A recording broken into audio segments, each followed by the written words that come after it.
નમસ્કાર પશુપાલક મિત્રો, આજે આપણે એક એવા બેનને મળવા માટે આવ્યા છે કે જે લોકો પશુપાલનના વ્યવસાય જોડે સંકળાયેલા છે. તો આપણે એના પરિચય સાથે જાણીશું કે એમની ગાયને શું સમસ્યા હતી અને એનું સમાધાન કેવી રીતે મળ્યું. તો સૌપ્રથમ તમારો પરિચય આપજો. શું નામ છે બેન તમારું? સુરેખાબેન જીતુભાઈ. થોડુંક અવાજ. સુરેખાબેન જીતુભાઈ. હા, અને ગામ તમારું? માંડા ખડક. માંડવ ખડક. એટલે કયો તાલુકો? વાંસદા કે ચીખલી? ચીખલી. એટલે જિલ્લો નવસારી. જિલ્લો નવસારી. તો તમે પશુપાલનનો વ્યવસાય કેટલા વર્ષથી કરો છો અંદાજે? 10-12 વર્ષ થઈ ગયા. 10 થી 12 વર્ષ થઈ ગયા. અચ્છા, તો અત્યારે તમારા હાલમાં કેટલી ગાય ભેંસ કે શું છે, મતલબ એ થોડીક વાત કરો. હાલમાં 4 છે. 4 ગાય છે? હા, 2 દૂધવાળી ગાય છે, 2 ગાય છે અને 2 વાછરડી છે. 2 ગાય અને 2 વાછરડી છે. બરાબર. તો મતલબ છેલ્લા 10-12 વર્ષથી તમે પશુપાલનનો વ્યવસાય કરો છો, તો એમાં તમે ગાયને શું શું સમસ્યા આવતી, અથવા તો કોઈ ગાયને સમસ્યા હતી ખરી, એ થોડીક વાત કરો. આ ગાયને અમરતા, આ જે ગાય છે, હા, એનું શું? આચાર બંધ હતી. અચ્છા, આ ગાય મતલબ તમે વેચાતી લાવ્યા કે તમારા ઘરની જ હતી? આ વેચાતી લાવ્યા. ક્યાંથી? આ પીપલખેડથી. પીપલખેડથી વેચાતી લાવ્યા. કેટલા હજારમાં લાવેલા? આ 37,000 માં લાવેલા. 37,000 માં લાવેલા. બરાબર. મતલબ ગાય ઓલરેડી વિયાણ થઈ ગયેલું હતું કે બાકી હતું? બાકી હતું, 10 દિવસ બાકી. 10 દિવસ બાકી હતા અને તમે લાવેલા. તો એને શું પ્રોબ્લેમ હતો લાવ્યા પછી? એને કોઈ પ્રોબ્લેમ નહીં હતા. વીઆઈ પછી અમને આચાર બંધ હતા. અચ્છા, મતલબ કોઈ પ્રોબ્લેમ નથી એમ કરીને તમે 37,000 માં લઈ આવ્યા. અને લાવ્યા પછી 10 દિવસ પછી, કેટલા દિવસ પછી વીઆઈ? 10મા દિવસે વાઈ. 10મા દિવસે વીઆઈ. અને ત્યાર પછી તમે દૂધ કાઢવાનું સ્ટાર્ટ કર્યું હશે, તો કેટલું દૂધ આપે એમ કેતી હતી? આ કયું વેતર કયું, મતલબ આ ત્રીજું વેતર. તો જયારે તમે લાવેલ ત્યારે કેટલું લીટર દૂધ આપે એમ કેતા હતા? આ લોકો કીધું કે 6.5 લીટર આપે એમ કીધું, પણ મને ગાય ડાઈ એટલે ગઈ એટલે લાવી. અચ્છા, 6.5 લીટર એક ટાઈમે. હા. પછી લાવ્યા પછી જયારે દોવાનું ચાલુ કર્યું તો ત્યારે તમને શું અનુભવ થયા, એ થોડીક વાત કરો. અમને દોયા પછી એને અનુભવ કે આ 3 આચાર માંથી દૂધ નીકળ્યું અને 1 આચાર માંથી નીકળ્યું. અચ્છા, મતલબ એ તમને પહેલાથી ખબર હતી કે નહીં ખબર હતી? નહીં ખબર હતી. બિલકુલ ખબર નહીં. બિલકુલ નહીં ખબર. એટલે કે આમ જોવા જઈએ તમારી જોડે છેતરપિંડી થઈ ગઈ એવું કહેવાય. પછી શું કર્યું, એ થોડીક ઘટનાની વાત કરો. પછી એને ઘરે ગઈ ને કીધું, ભાઈ તમે મને કેમ ગાય છેતરીને આપી? મેં કીધું મન આચાર હતા તો.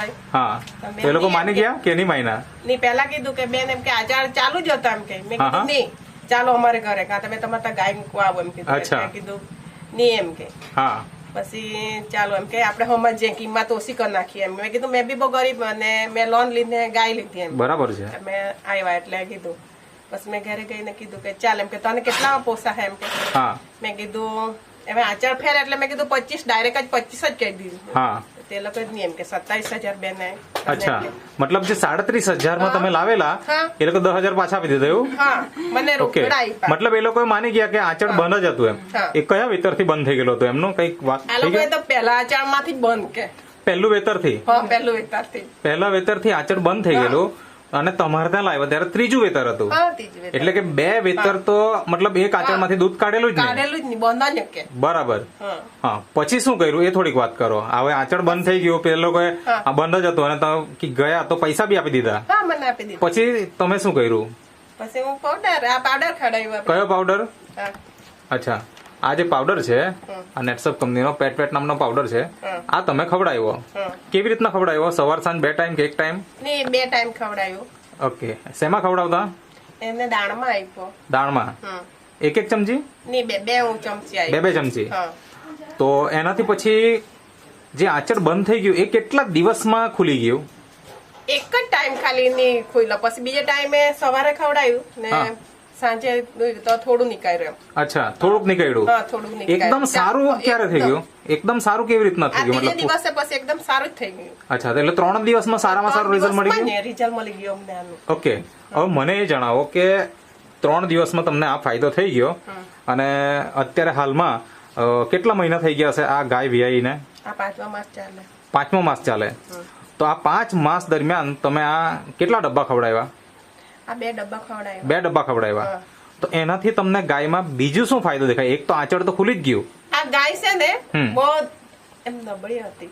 નબળી હતી. હા, બહુ નબળી એટલે બહુ જ નબળી. અચ્છા. એને કોઈ કિંમત બી આપે એવું હતું. ઓકે પણ મારા ઘર આવીને આ પાવડર થી એને બરાબર બધી રીતના. ઓકે, તો પાવડરની આ માહિતી તમને પહેલાથી જ હતી કે પછી તમે આ લાવ્યા પછી કોઈ ગાય પી? અમને માહિતી હતી. એટલે પહેલાથી તમે ખવડાવતા હતા? હા, ખવડાવતા હતા.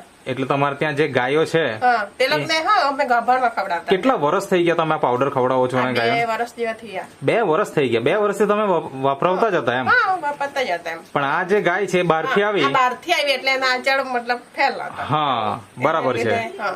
બાકી આ ગાય આપણે ત્યાં હોતે તો આપણે એને પહેલાથી તંદુરસ્ત રાખતે. બરાબર. તો તે લોકોએ મને પૂછ્યું કે આ બેન એમ કે તમે શું કર્યું એમ કે પાછા હા. આવ્યા એમ. અચ્છા, એટલે એ લોકોએ પૂછવા માટે આવ્યા હા, તમને અમને પૂછવા કે માટે આંચળ કેવી રીતના ખુલી ગયું? હા, આંચળ કેવી રીતે ખુલ્યું એમ. બરાબર છે. તો કયા ડોક્ટર ને લાવ્યા એમ પહેલા મને કીધું. મેં કીધું ની પાવડર ખવડાવી. બરાબર છે.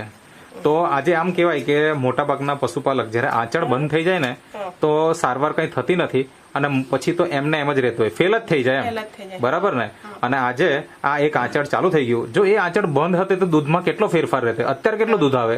આનો 7.5 લીટર જેવું એક ટાઈમે? ટાઈમ નો જાય. ને સવાર સાંજ મળીને? સાંજના 6.5 જેવું. ને સવારના 7.5 7.5. એટલે કમસે કમ 14 લીટર જેવું હા. દૂધ થાય. હા, બરાબર ને? સવાર સાંજ મળીને. તે લોકો તો હવે માનો કે આ 14 લીટર અત્યારે દૂધ આવે છે, આ એક પણ એક આંચળ ફેલ હોતે તો શું થતે? તો કેટલું આવતે? થતા જ હોય 3.5 લીટર ને એવું થાય હોય. અચ્છા, ઓછું થઈ જાય. ઓછું થઈ જાય. બરાબર છે. તો ખરેખર બહુ જ જોરદાર રિઝલ્ટ મળ્યું છે. તો